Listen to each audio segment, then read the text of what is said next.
the new studs have come from Motorworks, the stainless steel studs.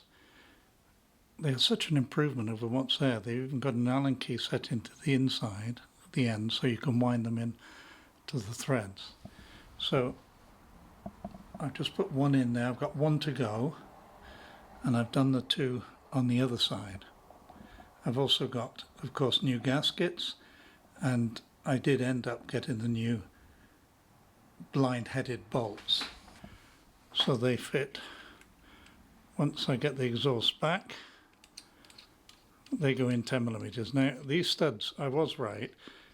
The ones I had in stock were too short at 30mm. These are exactly 40mm, so it's 10mm inside, 20mm for the actual header pipe flange, and 10mm exactly for these bolts. It's now extremely easy with this Allen key end to wind the stud in. Here is the right hand cylinder, the two stainless steel bolts, so the header caps and the gasket are just put on. The header bolts come off when it comes back. I've actually spray painted in silver this section of the cylinder head itself. One of the next jobs is to change all the brake hoses because they're in such a state, but you have to check the thickness of your discs because there is a minimum thickness, so I hope I don't need them all the way around. So that one is reading 4.732. The left hand front wheel is reading 4.709, so 4.687. So basically both of them 4.70, the thickness. We'll check up in the book, see what the minimum is. Here's Haynes' manual, and you notice it says this thickness, all of the models, standard is 5mm, so 5mm when you buy them, and the service limit is 4.5. So mine, halfway through at 470, there's still quite a bit of wear left in them. I think this brake disc looks very thin, so let me check this one.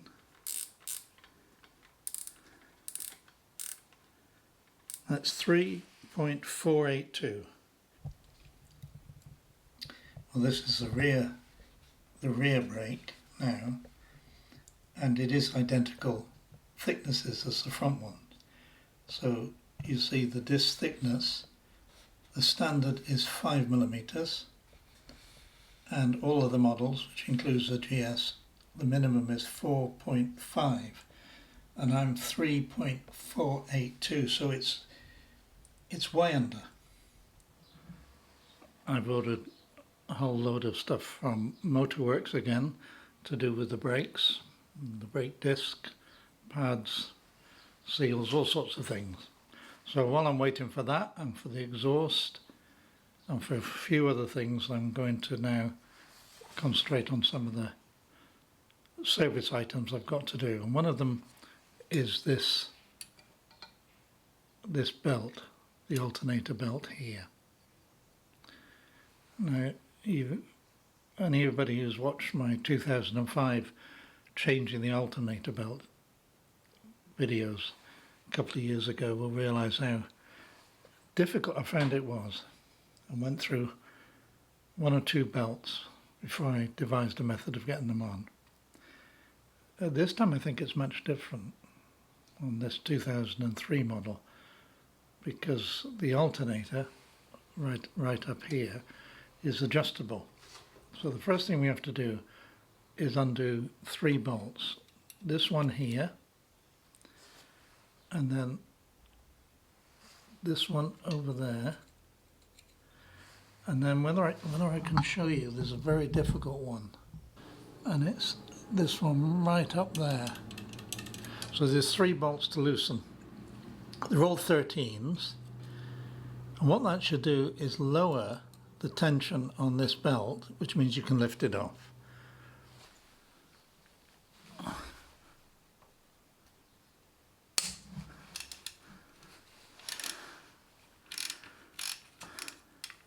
And did you see it drop then?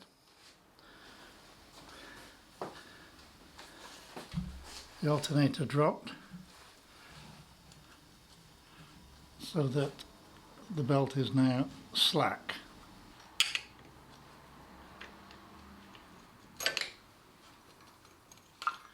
That is so much easier.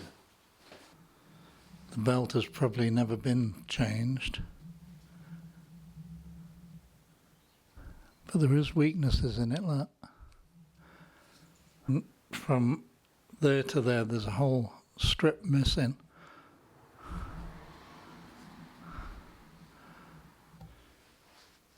This is the new belt I've ordered from Motorworks. I just chatted to them because there's so many variations, and once they had the VIN number of the bike, they said this is the belt you need.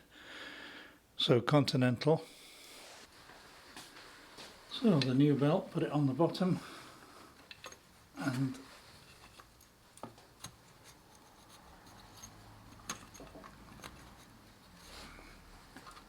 make sure it's in the grooves.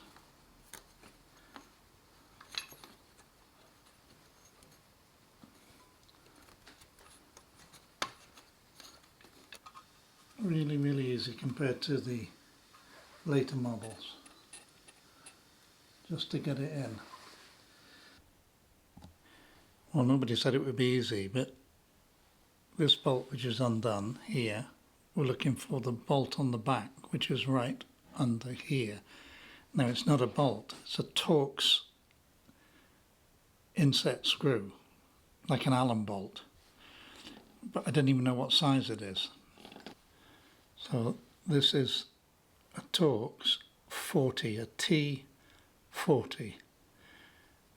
I've had to keep trying them with my fingers inside, because can you see my finger at that end? That is the end of the bolt.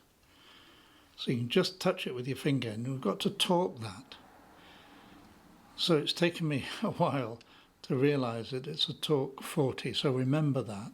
I've unclipped 2 cable ties around this big wadge of cables, and now I've got all the access I need. With those tied in, I couldn't do anything. So you're trying to get to the 40 Torx socket head that's behind this bar, and you've got to anti-clockwise torque that to 8 Newton meters.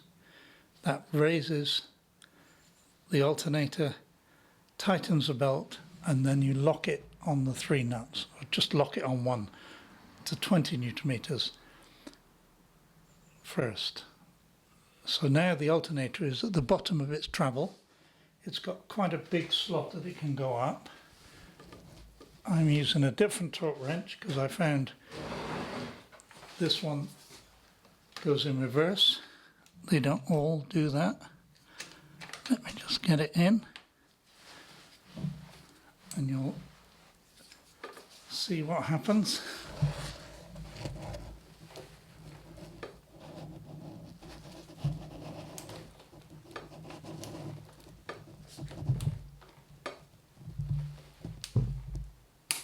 There.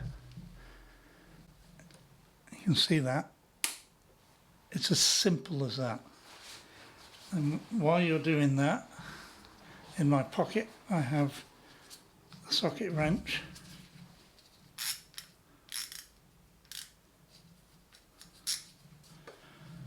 So while I'm holding it at, let's make sure it's 8.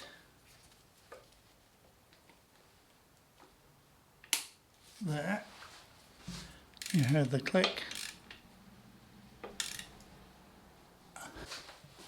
So these to 20 Newton meters. That's that one. I'll go around the other side.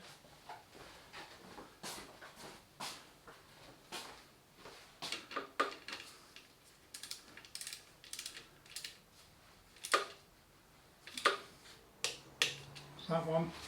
And there's no way that you can get up to do the top one with a torque wrench. You just got to feel that one.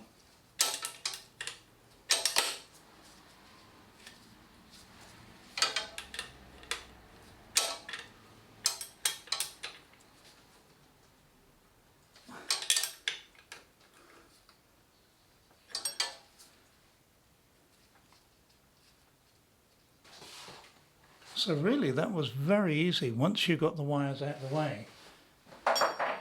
Now I've just got to re-cable tie these back. You can see how they were totally stopping you going into there. So first of all, I'm going to table tie going around there.